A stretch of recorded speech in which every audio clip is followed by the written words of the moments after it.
Yo voy a hablar del aprendizaje. El aprendizaje es un proceso en el cual el ser humano actualiza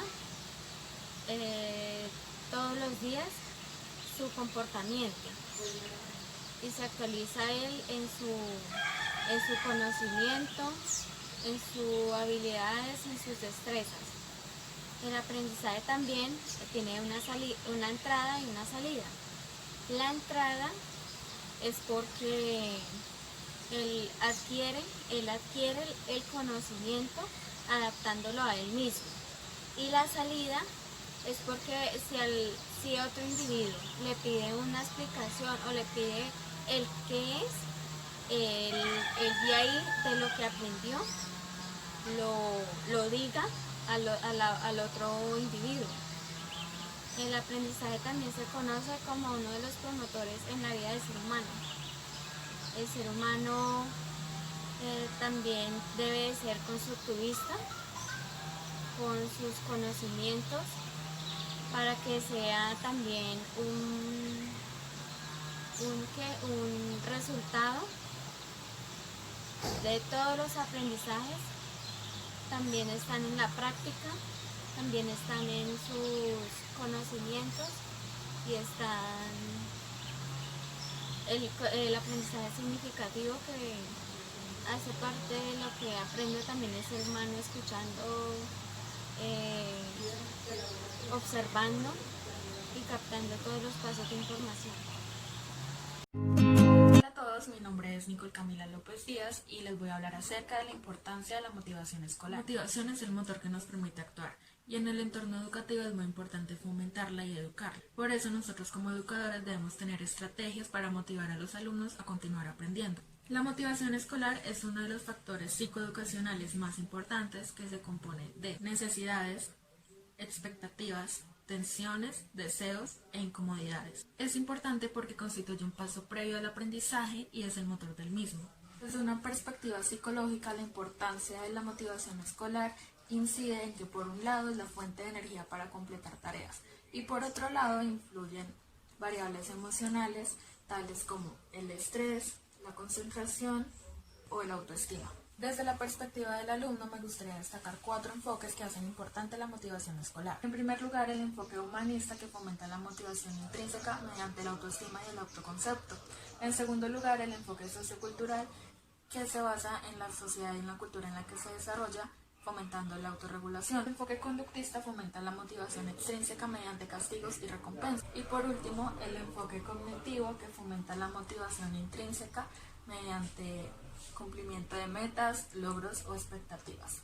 En conclusión, la motivación escolar refleja su importancia en cómo afecta a los procesos cognitivos. Gracias a esta, los niños prestan atención y son capaces de procesar los aprendizajes de una manera más eficaz. Así como lo dice Gilbert, muchas veces los niños y las niñas prefieren hacer otras actividades como salir a jugar, cantar, bailar, diferentes a las actividades que les mandan del colegio, como hacer sumas o restas. Y esto es por falta de estrategias para motivarlos, viendo que mediante juegos puede llegarse a motivar al niño a hacer la tarea de la escuela, ya que van a estar más motivados, se van a enorgullecer de sus logros y se van a dedicar mucho más. Tenemos diferentes tipos de motivación escolar, pero hay 4 principales que todo docente debe tener en cuenta. La primera, la motivación intrínseca, esta que consiste en la motivación propia. O sea, que el estudiante se motiva por sí solo a realizar una actividad o una tarea porque ésta le llama la atención o es de su interés. La segunda, la motivación extrínseca, esta en que consiste en el que debemos darle un incentivo adicional al estudiante para que realice ciertas actividades o las tareas escolares, ya sea un punto positivo o una buena nota. La tercera es la motivación positiva, esta que consiste en que el estudiante sabe que cuando termina o culmina una actividad o una tarea, la docente o sus padres lo van a felicitar y lo van a aplaudir por hacer esta actividad. Entonces esto que genera que el niño se motiva a seguir realizando estas actividades. Cuarta y última, la motivación negativa. Esta en que consiste en el que motivamos al niño a realizar las tareas, pero diciéndole que si no las hace va a tener una consecuencia negativa, como una mala nota o un punto negativo. Nosotros los docentes tenemos que ingeniárnoslas para fomentar la motivación en el aula. ¿Cómo hacemos esto? Que los niños participen activamente en nuestras clases, preguntando, dando sus aportes o diciendo lo que están pensando. También tenemos que ser estratégicos y tener diferentes tipos de actividades para realizar en esta clase, como trabajos en equipo, videos, juegos, entre otros. También tenemos que evitar críticas negativas como tú no sirves para esto, tú no sabes hacer esto, sino todo lo contrario. Hablarle positivo al niño, ánimo, tú puedes, aunque te quede mal, vuélvelo y realízalo hasta que te quede excelente. Esta es una manera muy efectiva para que los niños se motiven a realizar estas actividades, así fracasen, porque vuelven y se levantan a seguir haciendo las actividades hasta que le quede perfectamente y entiendan excelentemente el tema que se está estudiando. La motivación escolar es algo que debemos trabajar todos los días, dándoles mensajes positivos y mensajes de aliento para que sigan adelante y también enseñarles a creer en ellos mismos. Algunas de las actividades que podemos realizar para fomentar la motivación escolar en el aula son: la pintura es una experiencia que hace que los niños tengan una motivación extra, no solo para descubrir, sino que también se crea la curiosidad.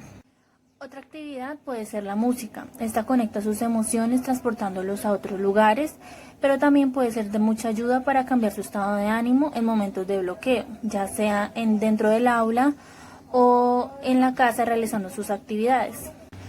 La motivación también se crea a partir de un hobby, con base en probar cosas nuevas. Simplemente se trata de conocer cuáles son los puntos débiles y cuáles son los puntos fuertes de cada niño dentro del aula. Si nosotros como docentes logramos potenciar las habilidades de cada niño en un ambiente en el que se sienta conforme y a gusto, lograremos crear un hobby para fomentar la motivación escolar. Uno de los aspectos más importantes para que se dé el aprendizaje es la motivación. Y no hay duda alguna que cuando esta carece en el aula, difícilmente los estudiantes aprenden. Por eso es tan importante el rol que cumple el docente en este aspecto.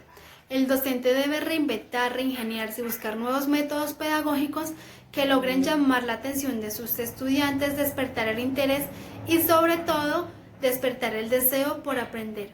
Pero nosotros como docentes nos preguntamos, bueno, ¿y cómo podemos fomentar o aumentar esa motivación en el aula? Pues para eso hay algunos tips o pautas que nos funcionarán muy bien. Una de ellas es definir los objetivos que queremos lograr con nuestros estudiantes a corto, mediano y largo plazo.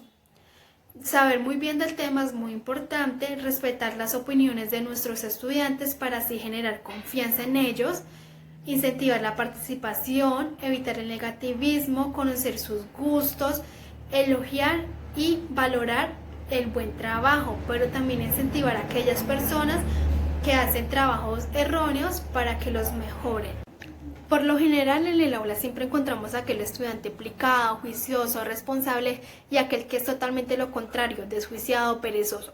Pero esos aspectos no nos dejan ver desde una perspectiva más amplia el porqué la conducta de estas personas.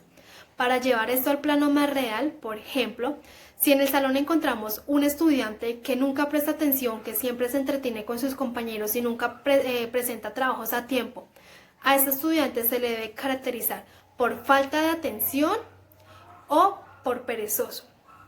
Es aquí donde el docente debe intervenir pedagógicamente e investigar y consultar por qué la conducta de esa persona, si es por factores biológicos, por factores psicológicos, sociales, familiares, qué es lo que le está afectando a ese estudiante para no lograr la concentración en clase.